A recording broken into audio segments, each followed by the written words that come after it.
Good morning बच्चों, good morning. आइए हम लोग सीखते हैं मिरर फार्मूला का प्रूफ, यानी दर्पण फार्मूला। सीबीएसई में तो नहीं पूछता है, बिहार बोर्ड में पूछेगा, लेकिन अगर सीबीएसई बोर्ड 12th की बात करेंगे, 12th फिजिक्स में तो पूछेगा। क्लास 10th बीएससीबी के लिए बहुत इंपॉर्टेंट और बहुत वीवीआई क्वेश्चन बन जाता है। क्या है? लिखेगा दर्पण सूत्र प्रूफ करें, अवतल दर्पण दे देगा या उत्तल दर्पण दे देगा। ठीक है, घबराना नहीं है। सबसे पहले जान लीजिए, अगर अवतल दर्पण से प्रूफ करना है तो लिखिए अवतल दर्पण। ठीक है, अवतल दर्पण। अवतल दर्पण में बाबू हम लोग एक खास बात याद रखेंगे कि अवतल दर्पण से बना प्रतिबिंब जो होता है वास्तविक भी होता है और काल्पनिक भी होता है। तो हम लोग वास्तविक का लेकर के चलते हैं, रियल इमेज को लेकर चलते हैं, रियल इमेज अवतल दर्पण में लेकर के चलते हैं। ठीक, तो आइए अवतल दर्पण पहले बनाइए। अवतल दर्पण बना लिए। ठीक, इस पॉइंट को हम लोग पोल कहते हैं। ठीक है ना, चलिए ये हमारा एफ है, ये हमारा सेंटर ऑफ कर्वेचर है। हम ऑब्जेक्ट को रख देते हैं यहां पे, ये ऑब्जेक्ट हमारा है ए बी। ठीक है, चलिए याद रखिएगा कि जो ऑब्जेक्ट डिस्टेंस होता है, ऑब्जेक्ट डिस्टेंस को रिप्रेजेंट किया जाता है यू से। ठीक है, इमेज डिस्टेंस को रिप्रेजेंट किया जाता है भी से, और फोकल लेंथ को रिप्रेजेंट किया जाता है, फोकल लेंथ को स्मॉल एफ से। ठीक है, चलिए जब भी आपको फार्मूला प्रूफ करने की बात आए, क्या है, फार्मूला प्रूफ करने की बात आए, तो अवतल दर्पण की तो अवतल दर्पण बना लीजिएगा। अवतल दर्पण जो होता है, बाहरी परत जो होता है वो पॉलिश किया रहता है, और बाहरी परत जो होता है उठा हुआ रहता है। आंतरिक परत क्या होता है, धंसा हुआ रहता है, और आंतरिक परत क्या होते हैं, अनपॉलिश होते हैं, पॉलिश किया हुआ नहीं रहता है। चलिए सबसे पहले क्या करेंगे, हम लोग प्रकाश को गुजारेंगे। क्या करेंगे, प्रकाश गुजारेंगे। तो ये प्रकाश आ रही है, आपतित हो रही है। अगर आपतित वाला इस लाइन को हम लोग कहते हैं प्रिंसिपल एक्सिस। क्या कहते हैं, प्रिंसिपल एक्सिस। अगर आपतित किरण प्रिंसिपल एक्सिस का समानांतर है तो फोकस से होकर के गुजरेगी। कहां से होकर गुजरेगी, फोकस से होकर गुजरेगी। ठीक है, चलिए एक रे को क्या किया, हम एक रे को हम लोग सी से गुजारे। जब सेंटर ऑफ कर्वेचर से प्रकाश आएगी, आपतित होगी, तो लौटेगी भी कहां से, सेंटर ऑफ कर्वेचर से ही। एक प्रश्न यहां उठता है कि सेंटर ऑफ कर्वेचर पे आपतित किरण जो आई इंसिडेंट रे और जो वापस गए रिफ्लेक्ट रे, मतलब आने वाला और जाने वाला के बीच एंगल कितना है, तो याद रखिएगा आ रही है ऐसे और जा रही, एक ही लाइन पे एग्जिस्ट हो रहा है, इसका मतलब एंगल कितना हो जाएगा, 0 डिग्री। कितना हो जाएगा, एंगल हो जाएगा, बोलिए 0 डिग्री होगा। ठीक है, चलिए अब यहां तक पॉइंट समझ में आ गया आपको। ये तो हमारा इंसिडेंट किया, ये पॉइंट इंटरसेक्ट किया, दो रे आपस में हमारा क्या किया, जब एक बार प्रकाश को हम लोग ऊपर से लेकर के यानी प्रिंसिपल एक्सिस के पैरेलल लेकर के आए तो ये फोकस हो गया। एक बार प्रकाश सेंटर ऑफ कर्वेचर से आया, लौटा भी कहां, सेंटर ऑफ कर्वेचर से आया और सेंटर ऑफ कर्वेचर से ही लौट गया। ठीक है, चलिए दो मुख्य बात आ गई। ये दो यहां पे दो रे आपस में क्या कर गया, इंटरसेक्ट कर गया। जहां से लाइट जिस पॉइंट से आई है, तो इंटरसेक्ट जो पॉइंट करेगा वहां पे जो पॉइंट होगा वो वही पॉइंट होगा। लाइट ए पॉइंट से होकर के जा रही थी, तो हमारा इंटरसेक्ट पॉइंट पे भी हमारा वही पॉइंट होगा जहां से लाइट गई है। तो ए हो गया, तो यहां पे ए है तो यहां पे हम लोग ए डैश कह लेते हैं। इमेज हमारा, ये हमारा क्या है, इमेज ही है, तो इसको आप क्या कह लीजिए, बी डैश कह लीजिए। क्या कह लीजिए, बी डैश कह लीजिए। यहां तक क्लियर। चलिए हमको दो ट्राइंगल बनाना, क्या करना है, तो एक रे और पास कराते हैं, एक रे को क्या करते हैं और पास कराते हैं। चलिए एक रे और पास कराते हैं, कहां से लेकर के आते हैं हम लोग, लेके हम आते हैं पोल पर, और ये पोल से ही होकर गुजरेगा। ठीक है, पोल से ही होकर के गुजरेगा। ये आने वाला है तो इसको हम लोग कहते हैं एंगल ऑफ इंसिडेंट, ये जाने वाला है तो इसको हम लोग कहते हैं एंगल ऑफ रिफ्लेक्शन। मतलब आपतित कौन है, ये परावर्तित कौन है। ठीक है, चलिए अब देखिए तो ट्राइंगल आपका कौन कौन बना। एक ट्राइंगल आपको दिख रहा होगा ए बी सी, ठीक, और एक ट्राइंगल भी दिख रहा होगा ए डैश बी डैश सी। तो अब बात कर लेते हैं हम लोग ट्राइंगल, पहले ये उधर वाला ट्राइंगल की बात कर ले। ट्राइंगल आपका दिखा है इसमें ए बी सी, और ट्राइंगल दिखा ए डैश बी डैश सी। अगर आपसे पूछा जाए कि ट्राइंगल ए बी सी और ए डैश बी डैश सी में क्या संबंध है, तो आप देखिए यहां पे जो है एंगल बी कितना है, 90 डिग्री, यहां पे भी एंगल बी कितना है 90 डिग्री।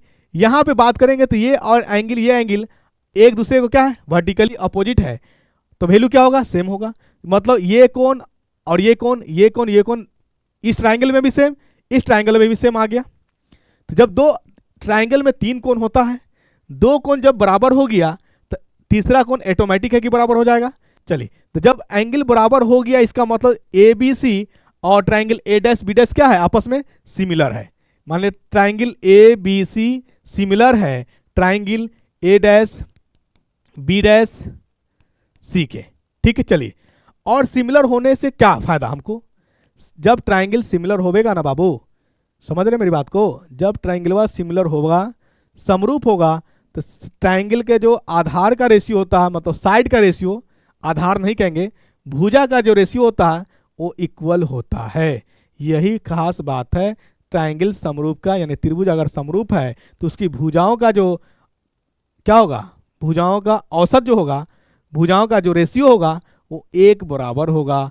यही फायदा है, समझ गए। चलिए ठीक है, तो इसकी भुजा लिखिए, एक भुजा क्या हो जाएगा, इसकी भुजा लीजिए एक ए डैश बी डैश बाई, इसकी एक भुजा ले लीजिए ए बाई बी, ये बराबर होगा इसकी भुजा बी सी ले लीजिए बी डैश सी, यानी जिसका परपेंडिकुलर लिए हैं उसी का क्या लीजिएगा बेस भी लीजिएगा। चलिए ये ट्राइंगल आप ए बी सी का लिए हैं, परपेंडिकुलर हमारा ए बी, तो ये क्या हो जाएगा भुजा, बोलिए इसका क्या हो जाएगा बी सी, यानी बेस क्या हमारा बी और सी। चलिए ये हमारा हो गया एक इक्वेशन, क्या हो गया इक्वेशन फर्स्ट हो गया, ठीक है। चलिए दूसरा इक्वेशन पे आ जाता हम लोग। अब यहां पे देख ली और ट्राइंगल बन रहा है क्या, एक ट्राइंगल आपने बता दिया ए बी सी बना, ए डैश बी डैश सी बना, इसके अलावा भी ट्राइंगल बना था, हाँ बना, ए बी और पी पे ये ट्राइंगल बन रहा है कि नहीं बन रहा है। और दूसरी बात ए डैश बी डैश और पी में बात करिए तो ट्राइंगल है ये भी। फिर दोनों में बात देखिए, दोनों में खास बात क्या है, एंगल बी 90 डिग्री। चलिए angle of incident angle of reflected आपस में क्या होते हैं बराबर होते हैं, इसका मतलब ये दोनों फिर से क्या हो जाएंगे सिमिलर हो जाएंगे, समरूप हो जाएंगे। और समरूप होने से ही मैंने बताया खास बात कि जब ट्राइंगल समरूप होगा, जब त्रिभुज समरूप होगा तो क्या होगा, उसकी भुजाओं का जो औसत होगा यानी भुजाओं का जो रेशियो होगा वो क्या होगा इक्वल होगा, एक बराबर होगा। चलिए तो अब ट्राइंगल बात कर लेते हैं किसकी, ट्राइंगल बात करिए ए बी पी बड़ा ट्राइंगल, दूसरा छोटा ट्राइंगल लिखिए A dash B dash P, triangle A dash B dash P. यहां तक बबुआ समझ में आया, कोनो दिक्कत नहीं होगा, बस इत्मीनान बनाए रखिए, समझ में आवेगा। अब फिर उसी वही कहानी कर देना है, क्या करना, हमने बताया कि जब ट्राइंगल समरूप हो गया तो उसका भुजा का जो औसत होगा यानी भुजा का जो रेशियो होगा वो बराबर होगा। तो निकाल लीजिए क्या होगा, इसकी भुजा क्या हो जाएगी बताइए, ए डैश बी डैश, ठीक है। चलिए इसको दूसरा पेज पे ले लेते हैं, यहां तक क्लियर बाबू, दूसरा पेज पे ले लेते हैं, फिर इस पेज पे हम आ जाएंगे, यानी इस पेज पे आ जाएंगे। Triangle A dash B dash P और ट्राइंगल ए बी पी आपस में क्या था सिमिलर था, ठीक है। चलिए तो क्या हो जाएगा, इसका A dash B dash by B dash C बराबर हो जाएगा क्या, बोलिए, इसका A dash B dash by A B, इसका क्या था देख लो, इसका आपका बी डैश सी और ए बी का क्या है बी सी, ए बी का क्या है ए बी का बोलिए ए बी सी का हमारा जो है बी सी,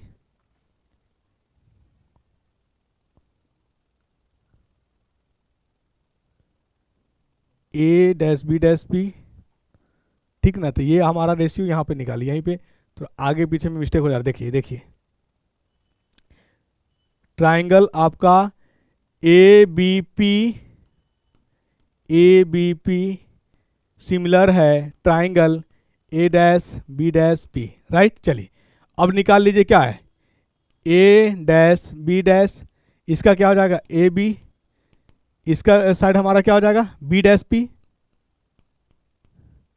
और इसका साइड क्या हो जाएगा बताइए बीपी, इसका साइड क्या हो जाएगा बीपी। आई बात समझ में? चलिए, ये इक्वेशन आपका हो गया क्या, 2 इक्वेशन हो गया। क्या इक्वेशन? 2 इक्वेशन हो गया। अब देखिए यहां पे भी देखिए, ये हमारा और ये हमारा लेफ्ट साइड है। तो जब लेफ्ट साइड का रेशियो बराबर हो रहा है तो इसका मतलब हमारा राइट साइड का भी रेशियो क्या होगा, बराबर होगा। आई बात समझ में? यानी लेफ्ट साइड का रेशियो बराबर है तो हमारा राइट साइड का भी क्या होगा, रेशियो बराबर हो जाएगा। तो इसका मतलब B dash P by B P बराबर होगा B dash C by B C. ठीक है, चलिए, यानी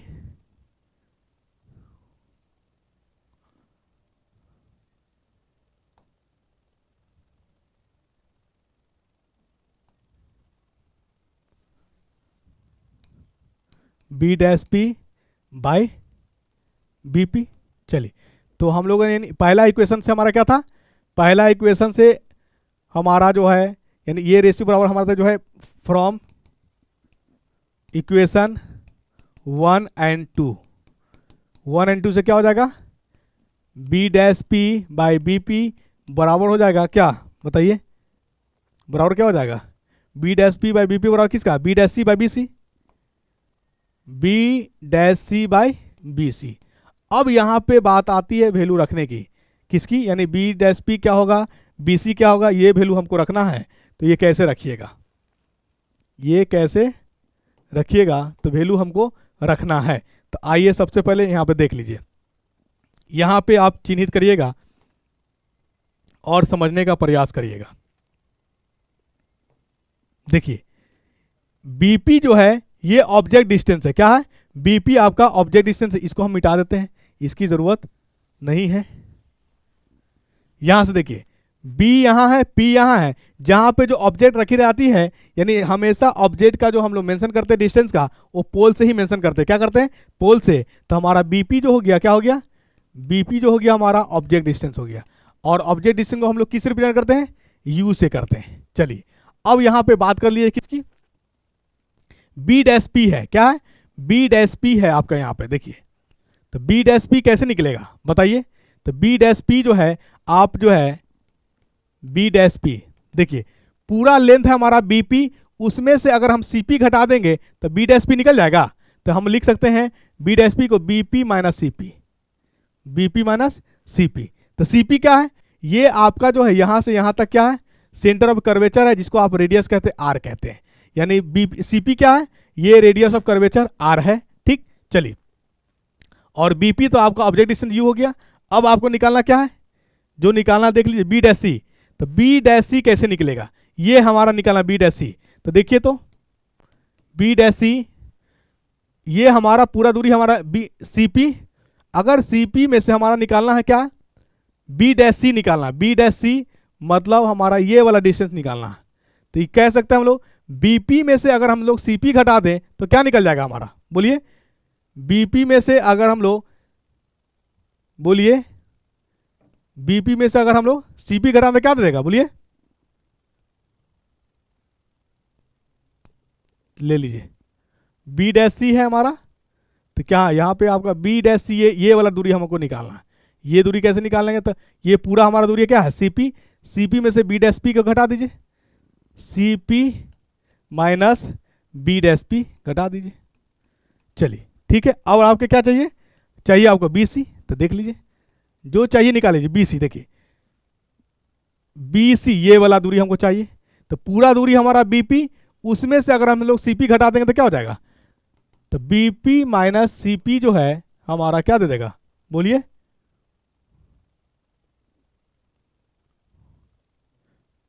बी डैश पी तो हमारा ये इमेज डिस्टेंस है, बीपी हमारा क्या हो जाएगा, इमेज डिस्टेंस हो जाएगा बी डैश पी, इसको ये हमारा भी हो गया। चलिए बीसी हमारा ये दूरी निकालना है, तो पूरा दूरी हमारा बीपी, बीपी में से सीपी घटा दीजिए तो क्या हो जाएगा, बीपी माइनस सीपी, तो हमारा बीसी दे देगा। ठीक है, चलिए अब पुट करना। देखिए जब भी वैल्यू पुट करिएगा तो साइन कन्वेंशन जरूर लगाइएगा। कैसे साइन कन्वेंशन लगेगा, देखिए ये हमारा इंसिडेंट रे है, अगर इंसिडेंट रे के ही दिशा में आप चलिएगा तो साइन होगा पॉजिटिव, इंसिडेंट के अपोजिट चलिएगा तो साइन होगा नेगेटिव। देखिए यहां पे हमारा बीपी क्या है, बीपी हमारा है ऑब्जेक्ट डिस्टेंस, इंसिडेंट आ रही है इधर और ऑब्जेक्ट रखा हुआ क्या है जिधर आ रही उसके अपोजिट में है, तो ऑब्जेक्ट इससे हमारा क्या हो जाएगा बताइए, माइनस यू।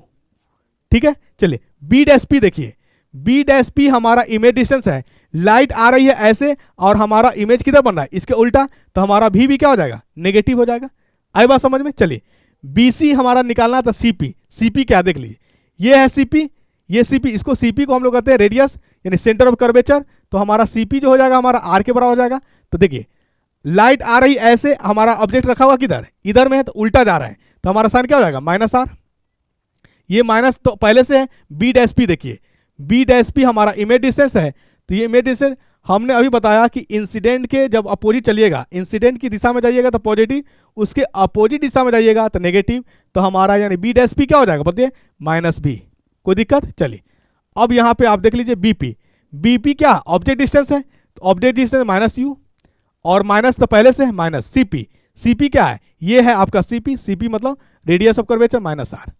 अब पुट कर दीजिए, क्या करिए, पुट कर दीजिए, यानी बीपी का वैल्यू कितना हो गया, पुट करिए। चलिए फ्रॉम इक्वेशन 2 से हमारा क्या हो जाएगा, यानी बी डैश पी बाई क्या, बी पी बराबर B dash C by B C.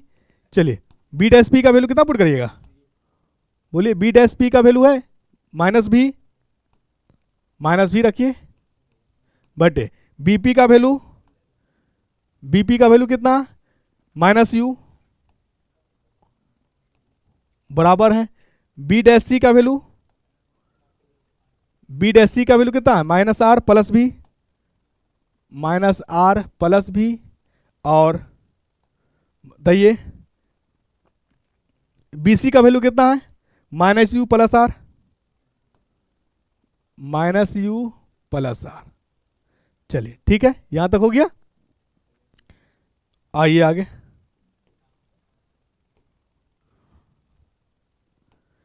अब यहां पे ये माइनस ये कट जाएगा, बचेगा आपका क्या, थोड़ा कलर चेंज कर लीजिए, दिखने में दिक्कत हो रहा लगता, भी बटे यू हो गया।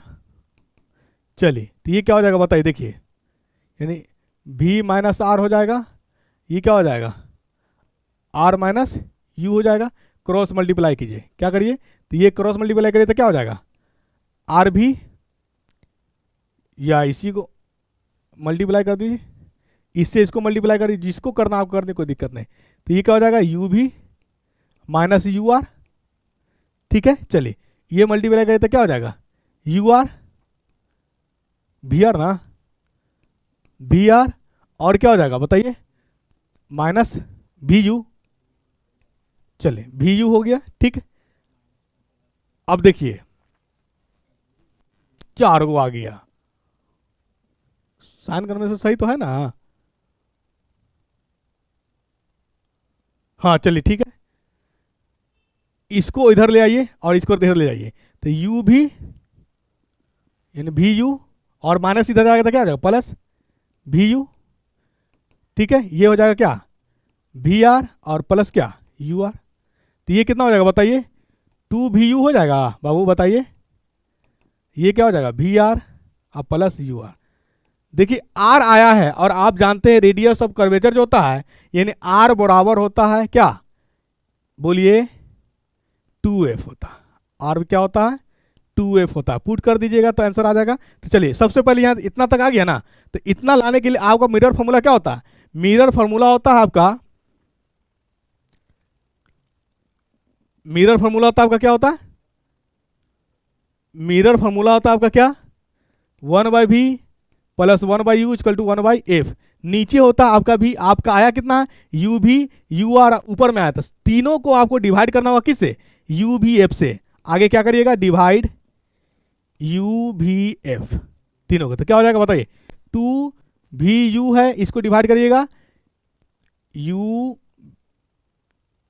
भी एफ बराबर यू आर को डिवाइड करिएगा किससे, यू भी एफ प्लस ये भी आर है, भी आर का डिवाइड करिएगा किससे, यू एफ। अब देखिए काटिए, ये यू भी कट जाएगा, बोलिए, चलिए ये आपका देखिए यू और यू कट जाएगा, यू और यू कट जाएगा। अब बचे यहाँ आर के जगह पुट कर देंगे कितना 2f, आर की जगह कितना पुट कर दीजिएगा, अभी हमने लिखा ऊपर में, यानी आर बराबर कितना होता है 2f के बराबर होता है, आर की जगह कितना पुट कर दीजिए 2f, तो यानी ये f से ये f कैंसिल आउट हो जाएगा। चलिए यहाँ पे भी आर की जगह कितना पुट कर दीजिएगा 2f, तो ये f से ये f कैंसिल आउट हो गया बाबू, और ये v से u भी कैंसिल आउट हो गया, तो बचा कितना बताइए, उधर बच गया इधर 2/f, और इधर कितना बच गया बाबू बताइए 2/v, और इधर कितना बच गया बाबू 2/u। तो अब देखिए 2 कॉमन ले लीजिए, तो ये क्या हो जाएगा 2/f इक्वल टू 2 कॉमन ले लीजिएगा तो कितना हो जाएगा 1/v प्लस 1/u, तो ये हमारा क्या कैंसिल आउट हो गया। इसका मतलब क्या हो गया 1/f equal to 1/v plus 1/u, ये आपका फार्मूला प्रूफ हो गया, मिरर फार्मूला। थोड़ा यानी मिरर फार्मूला क्या हो गया 1/v plus 1/u equal to 1/f, ये प्रूफ हो गया। ठीक है, चलिए तो ये भूलिएगा नहीं, बहुत आसानी पूर्वक, मतलब आसान, थोड़ा कैलकुलेशन में लेनी हो गया, लेकिन कंसेप्ट बताने का प्रयास किया गया है। चलिए थैंक यू सो मच।